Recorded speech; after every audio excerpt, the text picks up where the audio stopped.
Should I start with the Snoop Dogg? I would like to thank myself. Isn't that Snoop Dogg? Hmm? I'm live, man. I'm just waiting for people to show up. First of all, I'd like to thank myself. No, seriously, Snoop. That's how I ended up in the US. Different story for a different day. Thank you so much, everyone, for joining me here today. The first thing I'd like to say before we get started with this relatively impromptu what happened to Jay is this is going to be very, very difficult for me, and I'm going to do my best not to dramatize it or make it about myself. I'm going to do my best to just give you guys the straight goods, straight facts, okay? But I am still in the thick of coming out of this, and I still haven't fully reconstructed all of the events, and the timelines might not be 100% accurate. We're still working on exactly what happened.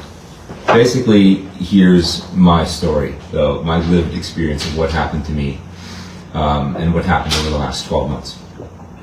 Every single one of you has your own perspective, right?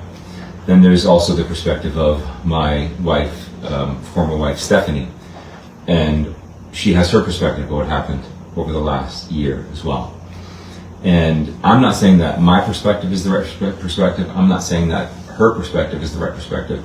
Only God knows what actually happened. I'm here not to share her perspective. I'm here to share my point of view for a couple of reasons. Number one, I've made some fucking mistakes in my life, okay? And I'm paying for those. Just want to fully acknowledge that. I'm doing a full self-own of that. Number one. Number two, I need to be on the record and stating on the record what those things are. And you know, as somebody who owns a branding agency and who's now committed to a comeback story of the fucking century, excuse my French, Aunt Junior, I just don't have no time to waste, and you can draw your own conclusions who you believe, what stories and whatnot. So there's that. But at the same time, I have nothing to prove to anyone. I am an open book. I've decided to live my life in complete transparency moving forward, to not just to compensate for look, at the end of the day, I'm not proud of some of the things that I've done. I'm not proud of the fact that I'm, you know, known as one of the OG internet marketers, and I'm not proud of that industry. I'm proud of what we did. We did our best at the time, but by no means were we fucking angels either. Like, I can proudly say that up through the 2012 adoption of the Obama BizOp law, yeah, we single-handedly, Carbon Copy Pro was the only, we were in direct communication with the FTC.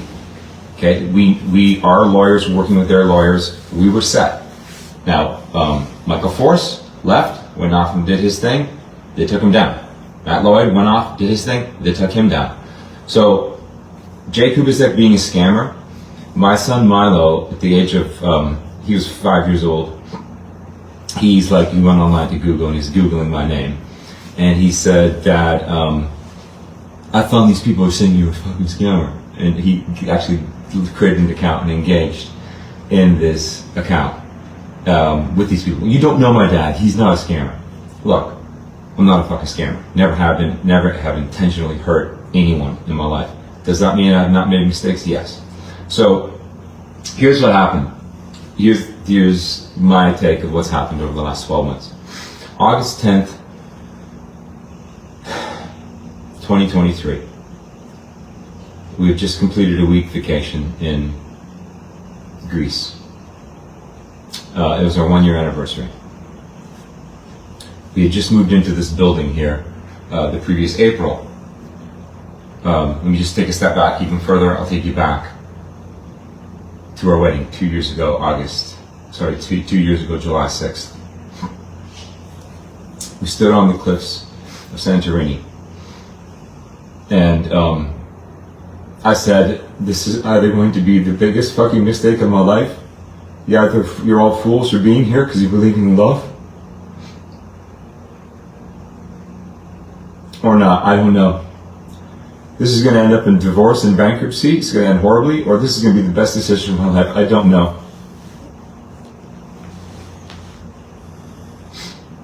Now, little did I know that that wedding and all the trappings of all the material success was just that. It was a fucking show. It was a facade. It was a front. It was paid for with Amex points. Okay? I thought that Jay Kubicek needed to show to the world that I'm not a fucking loser. That 3 times is the charm. That I'm gonna be this power couple with Steph Morris, and we're gonna build the wake up brand. And we're gonna fucking change the world. But it was all me centric. I'm a proud atheist, 23 years. I'm gonna bounce around a little bit. I'm gonna pick up the pace. We have a lot of ground to cover. I'm gonna point to this, and I'm gonna open a few loops. Okay. So, the story's not done. The story's not done. I'm not sure if I'm in the middle of books, but let me take you now back to the 31st of January, 2024. Now this is what happened to Jay. I've just come back from Costa Rica, the 15th of December. I had spent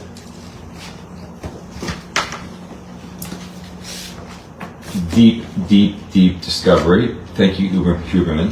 It's your fucking fault. I did this 11-day water fast, and then I did the writing protocol,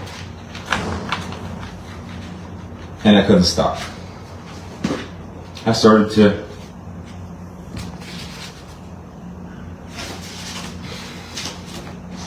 question why.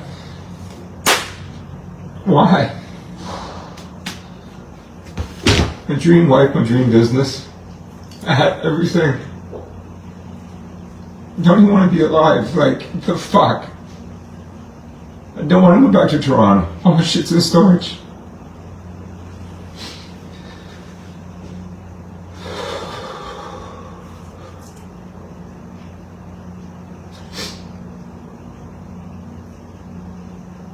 And last night,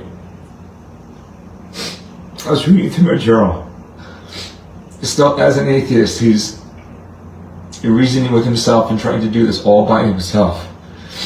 And it is so sad and scary to see this fucking guy by himself, barefoot. It's literally losing his mind. Okay, I don't give a fuck if you believe in God or not. I'm not here to convince you. I'm not here to change your mind. I'm here to tell you my fucking story. So here's what happened. I come back to New York. To Toronto.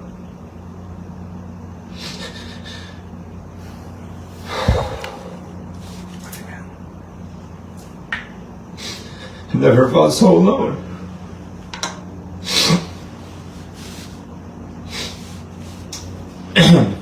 I agreed to watch the dogs. I gotta be careful here. My intentions are pure, okay? I gotta be really careful here. Because I'm still processing the raw emotions.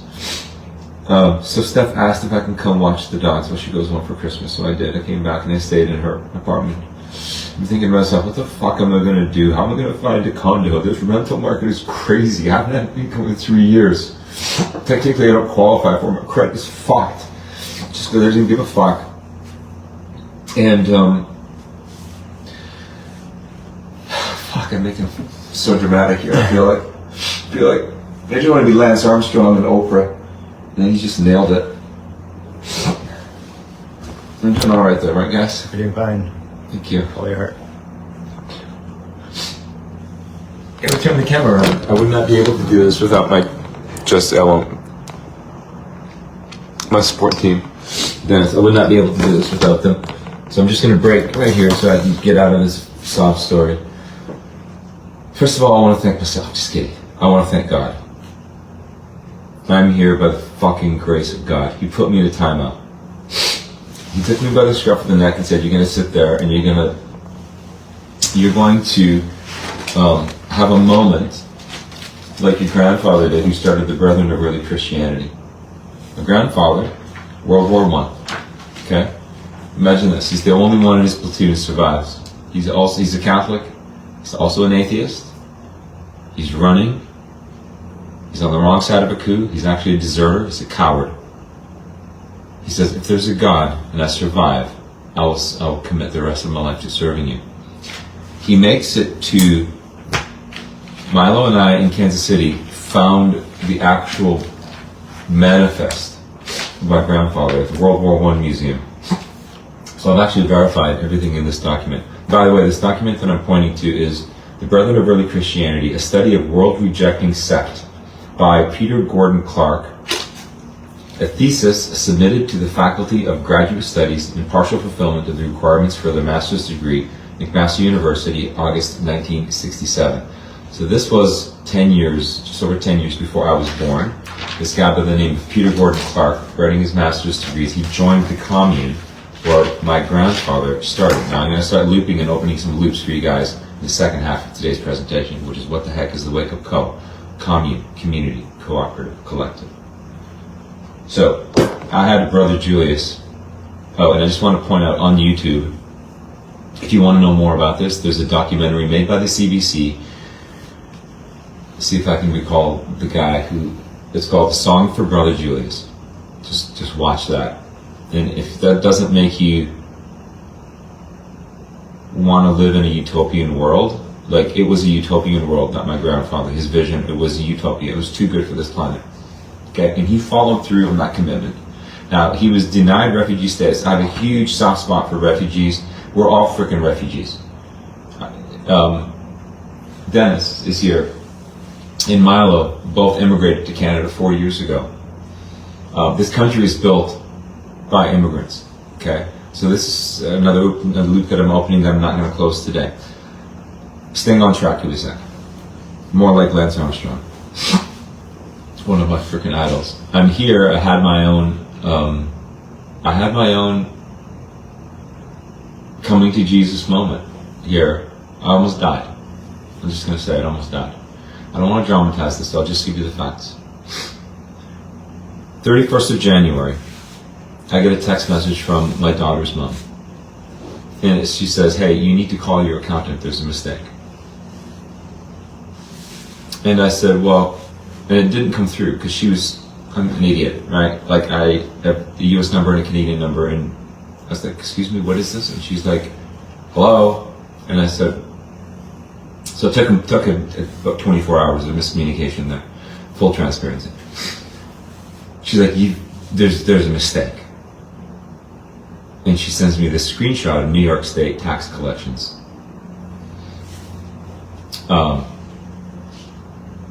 Long story short, in 2010, December 21, 2010, my mom died. It was a winter solstice. It's a full moon as well, happens every 200 years. That triggered a series of events that over a 2-year period, I lost everything. Okay? I lost it, and I wasn't able to pay my 2009 and 10 New York State taxes. When I moved to New Jersey, they stopped trying to collect. They refused to, over the years, they refused to settle with me. I settled with the IRS. You don't need to know all the freaking details, but I lost my life savings. I lost everything. I had become addicted to Adderall, and I was losing grip. I didn't know what was taking over my body. But the reality was that I had outsourced my intuition to my mom up until that point in my life. She was my North Star. And I'm driving a BMW 7 Series, like, down in Newark. I'd call her every night and be like, I'm working with David Bach, I'm working with Simon Sinek, and just by her energy, she's dying of cancer, right? Her energy, I was outsourcing my intuition to her, because I was untethered from God.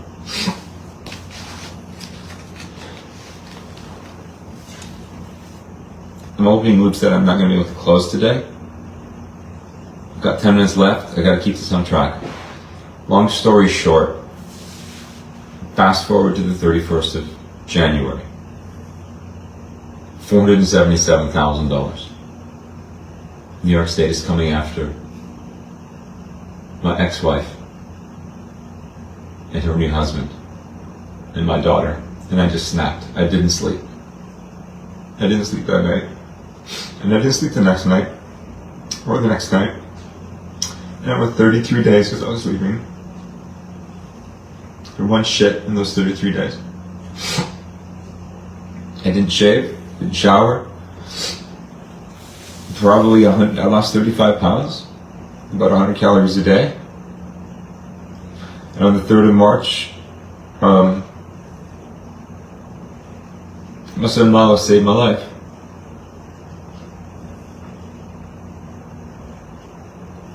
Because I was a zombie. And I ended up in St. Joseph's Hospital. The gates of hell. And I never thought I would ever have the opportunity to sit down and even have a conversation like this. I mean, when you lose your mind, it is scary as F.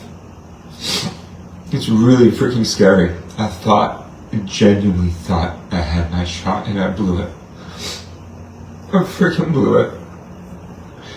I blew it for my kids. And I melted down in the hospital. And in my mind, my life, I triggered an apocalypse. And every sin hit my life. I could see in instantaneous, I don't know if I was going schizophrenic or what, but I could see how my actions had led to the apocalypse. And by not being able to take care of my kids, I'm going broke. I can't pay my rent. I can't find a place to live. I'll never walk my daughter down the aisle. And I'm such a dark self-loathing. How the F did I get myself into this place? And all I remember is doubling over in pain. My son Milo was there. He was so strong. And I have to thank St. Joe's Hospital. They had an incredible social worker. She just was such a comforting space. I just remember somebody giving me this pill. And they said, "Mr. Kubisak, will you take this pill?" I said, "Fucking give me anything. Just give me something for the day to stop." And it took about 30 minutes. I instantly knew what to do. I just snapped out of it. I transferred a bunch of money to my son Milo, and I said, "Listen, buddy, I don't know what the fucking blue's going on. I'm so scared."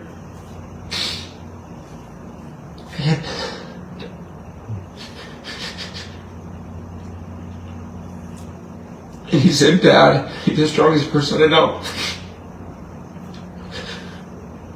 I saw the younger version of myself there, who had made all the mistakes. So that's that. I can't get into all the fucking details. Just follow my story if you want to know the recovery. It's really important I pull this together, and then out of respect for all of your time, so I'm not snotting this. Just give me a second here to pull myself together a little bit. Thank you, Deanna. I want to thank God. I tell him about me.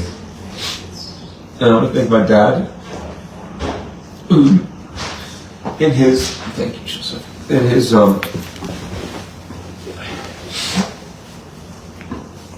infinite wisdom, thought to call Milo and got through to me because I was ghosting everyone. Actually, let me take a step back. I only do one final apology here. Seriously, if I had been on the receiving end or the giving end of what I did to so many of you people in that period where it just completely went dark, I'm so genuinely sorry for that. But my daddy didn't give up.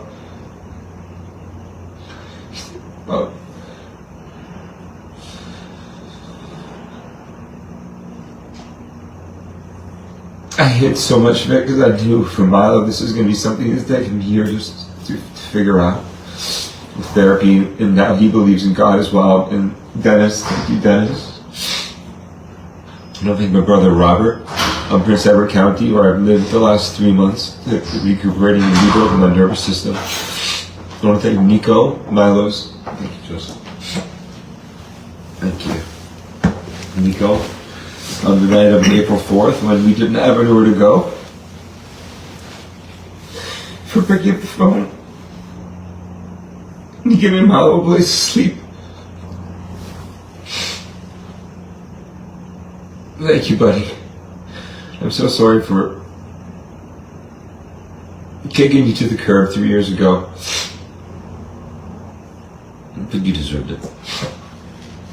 Okay, different topic. Alright, pull us together. So, what happened to Jay? I get this screenshot. It triggered a functional freeze. And, like I said, if you've ever lost a night or two of sleep, 3 was 33 days. There's a downward spiral. So that's what happened. Okay. Now, I'm not going to bore you with any more of the details. Let's move on. I think I'm ready to move to the second half. Let's talk about the future.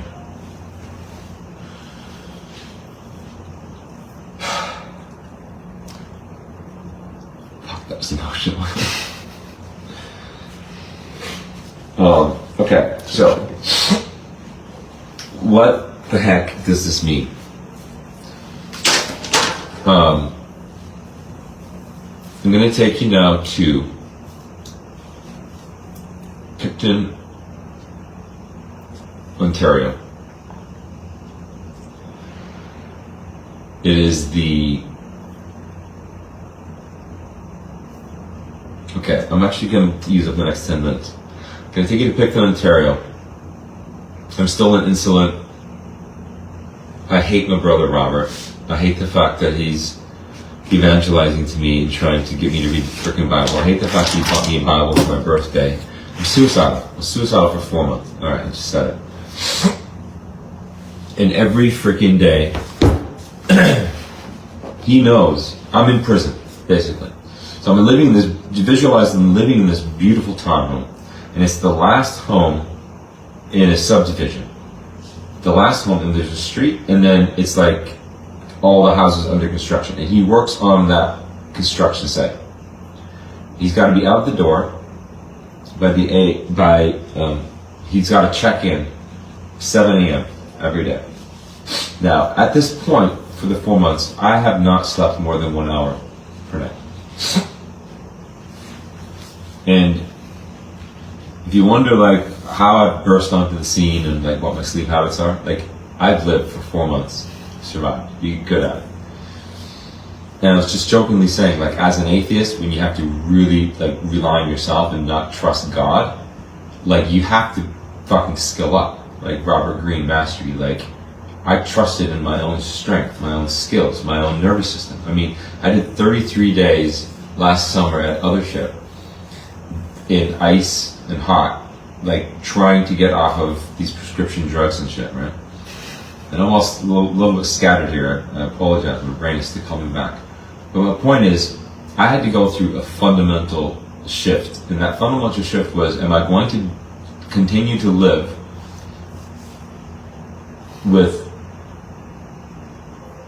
am I going to continue to live in denial of the truth?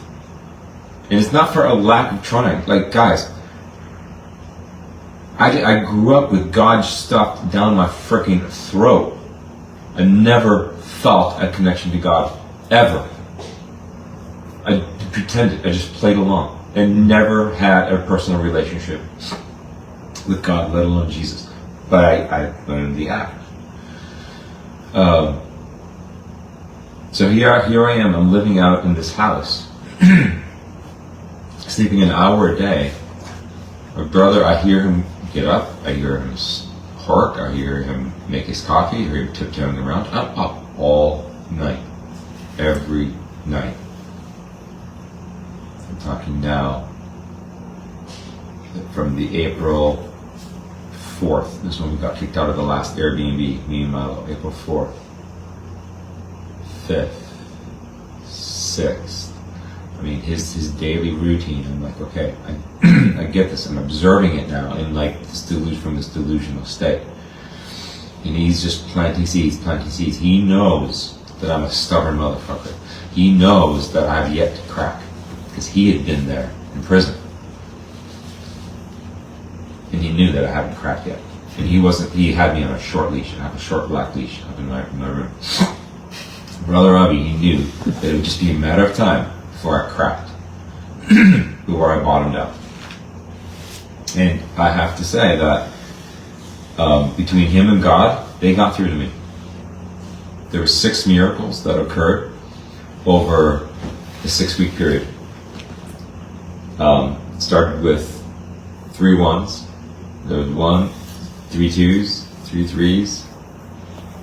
Like, this is a kind of mad sort of a stuff that you know, if you've ever seen like somebody that's schizophrenia, it's like, is this actually real?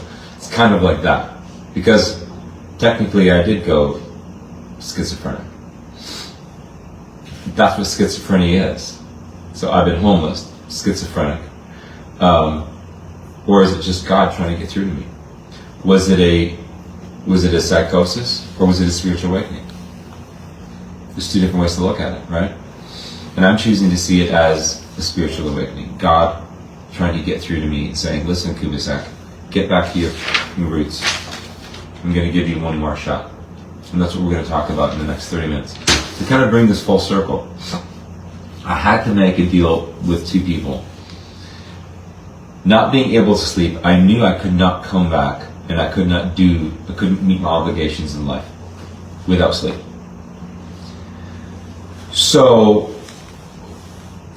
I was pretty comfortable living at the gates of hell. Like, I could operate there, and I got a little bit, then I'm like, okay, it's just a matter of months now before I run out of money, and then what? I'm going to be one of those people on the street. I'm going to be homeless. And again, don't forget, this is all triggered back from this $500,000 tax liability that has now been passed to my ex and her husband.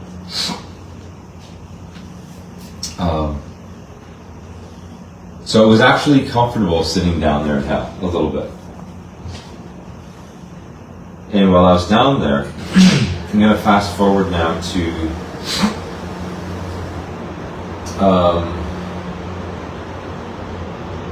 when was that?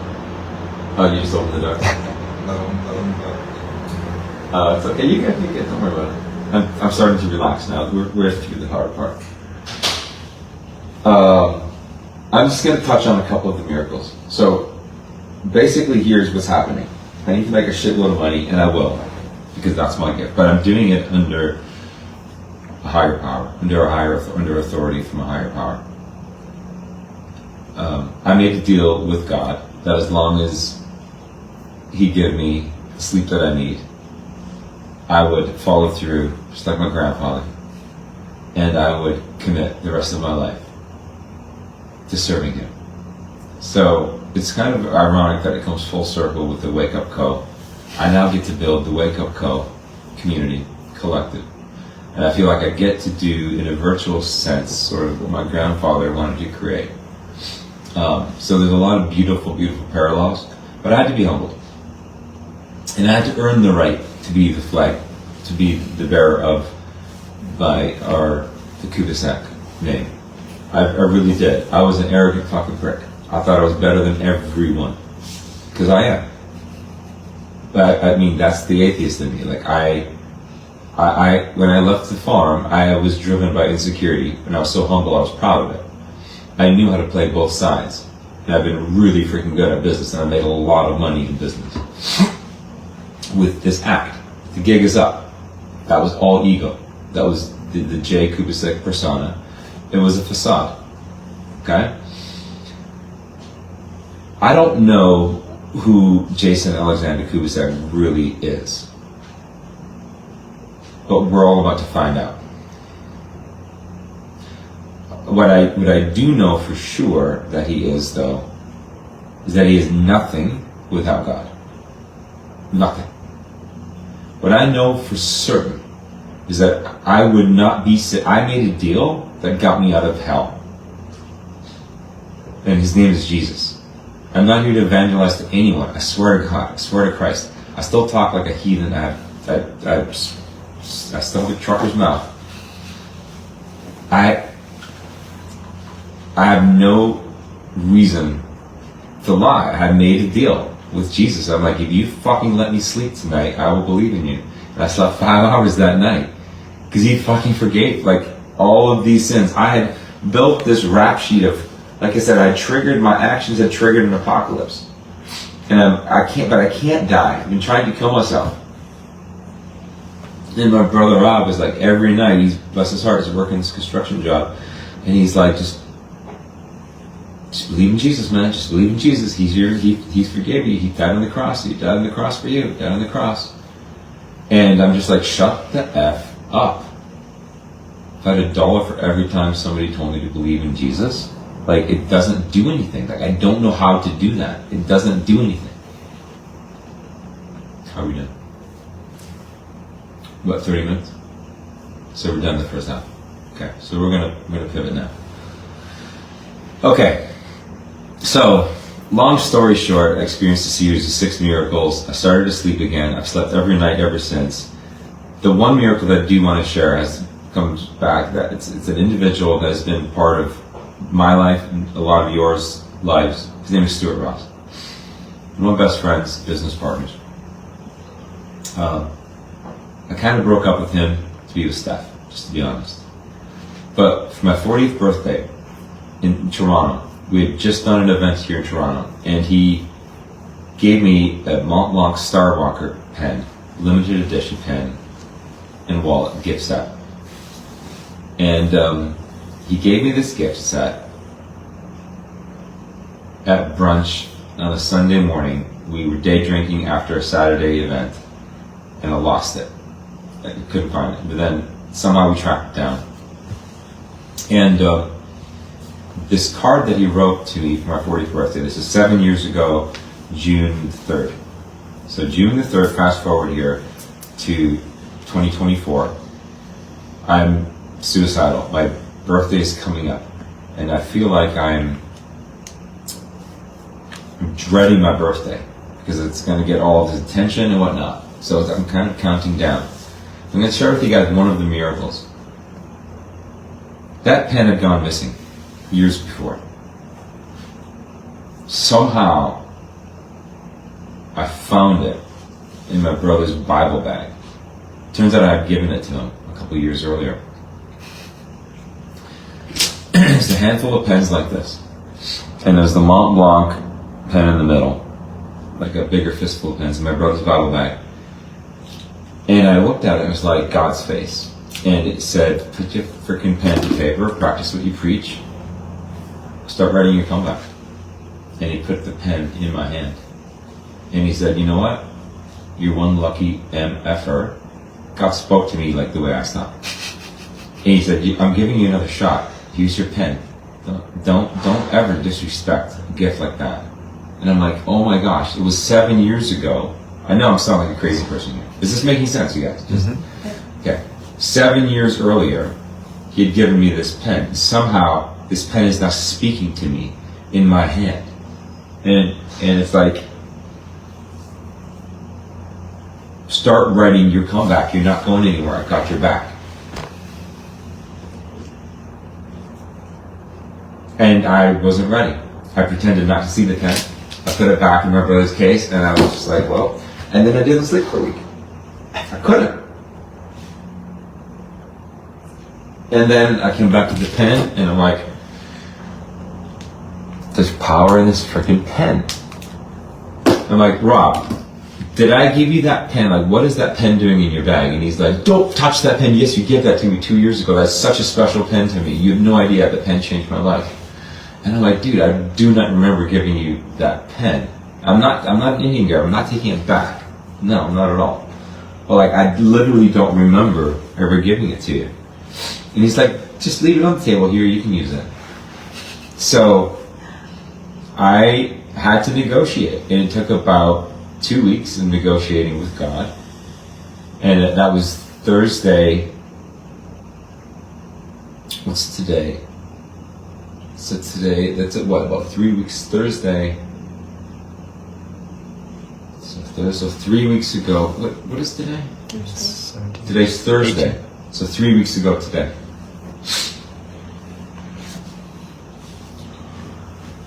I started making calls. That's when I came back from the dead. I strung together 3 nights of sleep. So let me just go back to that and close those loops. So I had accepted forgiveness was the first thing. That I'm forgiven, even though I've done all of these horrible things. I can't forgive myself. But and I have to say, the guy who got through to me was Andy Stanley. Do you know Andy Stanley, Joseph? Okay. God bless you, Andy Stanley. And there's one thing in particular he said, you know what? If I had experienced what you experienced in the church, I also wouldn't believe. But I want you to think of it, and he'd give these other perspectives. And he got through to me over weeks and weeks. My brother, sitting there on this couch. My brothers, he would get home from work and he's stressed out of his mind. I would have dinner ready. I hadn't killed myself for another day. And we'd watch Andy Stanley. That was kind of the extent. I just want to touch really, really quick on one other miracle. One of the other miracles, this is 111. I had gone off my meds for a full 6 months, and I have diabetes. Type 1.5. And my brother would give me, so he'd leave at 7, and then he'd be back at 10, and I'd have to have breakfast cooked for him. So I'm like, I've got to kill myself between 7 and 10. No, he's back to check on me. It's crazy now to think of it. Like, it was in a prison, and he was treating me like he knew what I was going through. And he's like, Jay, I was just waiting for the call. I could see this coming. He saw my whole unraveling coming, and he was ready, and my brother Rob, a freaking love you, man. And I'm so sorry for anything I've ever done disrespect to you. My older brother, I love you, man. You saved my life. You helped God save me. I don't know what other words to use, John. So, anyway, one of the first of the miracles, I'm boiling eggs, and I put my hand in the boiling water. Without thinking. Now the hospital had called me and they said, your diabetes, peripheral neuropathy, here's what's going to happen. You're going to start losing feeling. And there's 5 stages of neuropathy. But you've got to be careful. You cannot be going barefoot, because foot injuries are bad. Anything peripheral, fingers or toes, are the first to go. A, because you don't feel the pain of the burn, or the cut, or the whatever. And B, because it won't heal. Once you're diabetic, the shit doesn't heal. So I've got these burns and stuff on my arms that I didn't feel. But I reached in this boiling water and it scared the crap out of me because I picked up a boiling egg and I didn't feel it. And it's like everybody knows, like it's Western medicine. All neuropathy is curable, fixable, whatever, except diabetic neuropathy. Diabetic neuropathy, peripheral neuropathy, is like an onion. Once it's caramelized, because you can't uncaramelize it. That's what Western medicine says. But thank God, that's the journey that I'm sharing over on Instagram if you want to follow that whole journey. Okay, enough about that. But I'm sitting there, I picked up this boiled egg and I look at the clock on the stove and it's 11:10. Now, 11:11 is kind of a number of alignment if you're into numerology. I'm in number 3, that's what this number 3 means. And so I've always seen 11:10 for some reason. Just always seen that, and like my ego would say, well, that's because you're an early adopter, you're a minute ahead. No, I'm not. Okay, no, I'm not. It's just all ego. I'm holding this boiling egg in my hand, and I look at the clock, and it's 11:10. It's like God taunting me, like, how you doing, Kubasek? Or maybe it was the devil. Okay? Then it's like, don't look up. And above, there's a microwave. The clock's not set. And then to the left, there's a microwave. The clock's not set. So I don't know what voice is this. It said, don't look up. So I look up. 444. Don't look left. 333. 111. I'm holding a boiled egg. Is this actually happening? Is this real? That was my life, literally, just a few weeks ago. But this is how freaking stubborn I was. You know, I wasn't getting the messages that he was laying down, and I was relying on my own strength and my own power. And I had to be humble. It's the biggest self-own I can do. I don't know how to do a bigger self-own than to say, like, God humbled me. And He's given me a second chance. So now we're going to pivot. There's a lot there, I'm sure, that... I mean, do you guys have any questions, or I don't know what's happening with the audience here, but do you guys have any, like, do you feel like... We can't see the questions. We won't be able to read them. You could pull up the iPad. That's true. You're good, Dennis. You can stop. You don't need to phone anyone. I'm exhausted. I'm done. Just kidding. Okay, we have another 20 minutes to go. Okay, so what does this mean? Why did I do this back to back? It is probably not. We're in the middle of a strategy session here. So here's the bottom line. I've got a lot of ground to make up. I've lost not just the last 5 months of my life, 6 months of time, but now I feel like I have a lot of ground to make up. I've been given a second chance in this body. God has given me a second chance. And now my doctor Amar yesterday, I love him, he's Brazilian. You know what he said? He's like, you have no idea the health, it's okay, Dan. Audio, turn it off. It's going to be looping. He says, that 35 pounds you lost, that, if you want to see the positive, there's tremendous health benefits to what actually happened to you as well. I never thought of that. He's like, we're testing for heavy metals, like what triggered my nervous system to collapse and all that.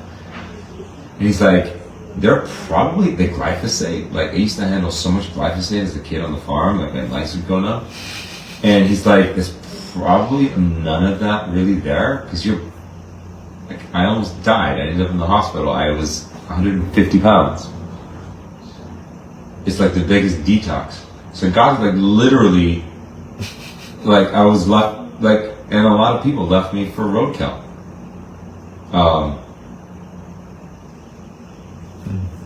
Yeah. Crazy. But that's why I'm back. So let's not pivot properly to what to expect and the value structure of this. In the past, all of my businesses were built on my own strength, my own talent, and I am pretty fucking talented. But now I'm doing this under a different, I'm doing this, like, I have nothing to prove. But I would invite you to just watch what we're doing with the Wake Up Call. Just watch what we're doing. And if it feels right for you at any point to become part of what we're doing or what we're building, then you will know.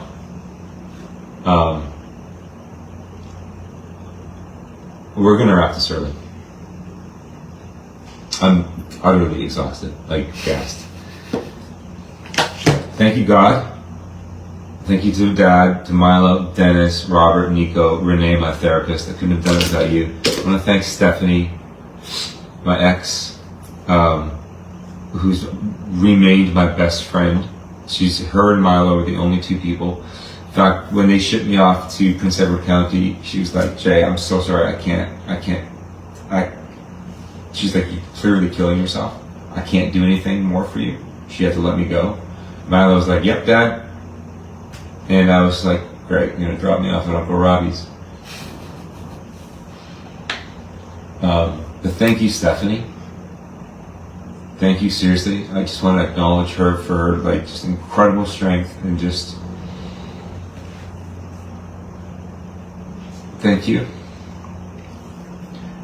Thank you to the doctors that freaking saved my life, the social workers, and thank you to all of you that have been there with your arms and hearts wide open for me to come back, to give me a second chance, to earn your trust, and earn your friendship, and to not fuck it up again. So, That's it. The apology train has left the station. It's done. And with that, there's only a couple of people that are still avoiding me, but between them and God at this point, I can't do anything about it. Let me just make sure there's nothing else I wanted to say. What does this mean? If you ever see me showing up without love in my heart or kindness, guys, just do that. Say pause. Give it a sec. You didn't. Just call me out on it, okay? And that goes to every one of you who's a former customer of any of my business or brands in the past. If you've been harmed or hurt or offended in any way, shape, or form by anything that I've done, please reach out to me. I promise I will get back to you. And I will do my best with God's help. So thank you so much for letting me come out and just get this off my chest and close up this chapter. Because you guys, we have got $1 billion brand to build in the next 3 years. And with God's help, we're going to be the most impactful, the most important app on 1 million people's phones within 12 months. So that's the future. I'm really, really sorry. I wanted to just lay down that vision for you guys here today. I just can't. But hey, you can't win them all, right? Okay. To be followed up, part 2, let's just say. Perfect. So just let it roll for a little bit, just for authenticity reasons and whatever. Just like, thank you all for being here. I'll get to all the comments, and I promise I won't be a dick. I won't ignore anybody anymore. I mean, this second chance at life is so precious. Yeah, you can go through and do a second where you answer any questions that came from this. Perfect. Good idea. Yeah. And then we'll do part 2, which is a bit off one of that issue today. So there's the cell phone, once and for all. That's what happened to Jay. And then just follow me on Instagram. You want to see how I'm taking responsibility for myself and my actions and my decisions. Just follow me on Instagram. I'm not over on Facebook here too much, but thank you all for your love and prayers. Peace. Cheers.